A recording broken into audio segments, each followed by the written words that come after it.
What's up, guys? Today we're talking about Carlisle United and how I like to finger pick girls in my Carlisle United TV shirt.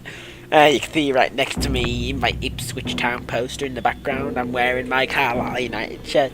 Now, when I capture the 14-year-old girls from my school, I like to make them look my unibrow before making them put on my Carlisle United shirt. And I like to finger them nanny farts while they're wearing it. And they go, oh, let me go, please. I want to see. I want to go. My family's scared. And I'm all like, ah, no, you love it.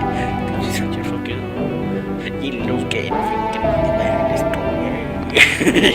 You finger girls, don't you?